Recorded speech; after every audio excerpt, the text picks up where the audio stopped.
అంజయ్య గారు ముఖ్యమంత్రి అయినాక ఒక ఏడాది తర్వాతనేమో అప్పుడు అంజయ్య గారు దానికి ఫౌండేషన్ స్టోన్ వేసారు. ఫౌండేషన్ స్టోన్ వేస్తే ఇక అది మెల్లగా మెల్లగా తెలంగాణ ప్రాజెక్ట్ కదా, ఇప్పుడు పట్టుకుని లేడు, దాన్ని మాట్లాడడం లేదు, అయ్యలేదు, అవ్వలేదు, ఒక అనాథలాగా ఆ బ్యారేజ్ వరకు కట్టేశారు.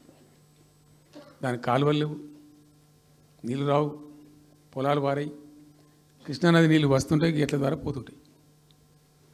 ఎప్పటి వరకు ఈ తతంగం 2001లో గులాబీ జెండా ఎగిరేదాకా ఇదే తతంగం. ఇంకా విషాదం ఏంటంటే అప్పుడు ముఖ్యమంత్రి ఉన్న చంద్రబాబు నాయుడు ఆయన మహబూబ్నగర్ జిల్లాను దత్తత తీసుకున్నాడు.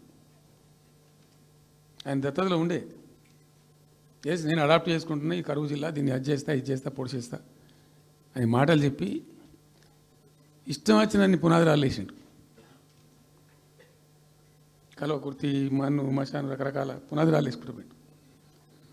ఉద్యమ సందర్భంగా నేను చేసే ఉపన్యాసాలలో నేను మాట్లాడేది ఈ పునాదురాలన్నీ ఎందుకు మనకు పట్క ఏడుస్తానికా, చూస్తానికా, ఏం లాభము, ఈ రాళ్ళని అనసోయి కృష్ణానదిలో అడ్డమేస్తూ చెక్కడామని అయితే ఎదురా భయ అనేది నేను నవ్వేది, జనం చప్పట్లు కొట్టేది సభలలో నేను చెప్తుంటే. ఒక్క డ్రాప్ వాటర్ కూడా పొలాలు బారడానికి రాలే. తత్ఫలితమైంది net result. What was the net result? Palamuru జిల్లాలో ప్రతి తాలూకా కేంద్రం అంటే ప్రతి నియోజకవర్గ కేంద్రం నుంచి వలసలు పోవడానికి ప్రజలు ప్రతి బొంబాయి నుంచి bus, Narayanpet Bombay bus, Wanaparthy Bombay bus, ఇంచుమించు అన్ని తాలూకాల నుంచి బొంబాయికి డైరెక్ట్గా బస్సు. ఏం చేస్తారు? ప్రజలు పొట్ట చేత పట్టుకొని వలస పోవాలి, బతకపోవడు తప్ప ఇంకో గతి లేదు.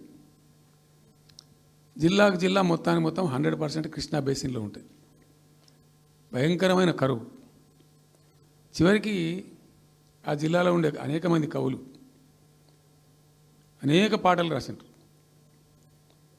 ఆ గోరెటి వెంకన్న గారు అయితే పల్లె పల్లెలో పల్లెలు మొలిసే పాలమూరులోన అని చెప్పి పాట రాసి పాడిండు. ఆ పాట బాగా పాపులర్ సాంగ్ కూడా, తెలంగాణ ఉద్యమం పొడుగుతో కూడా భయంకరంగా మోగినటువంటి సాంగ్.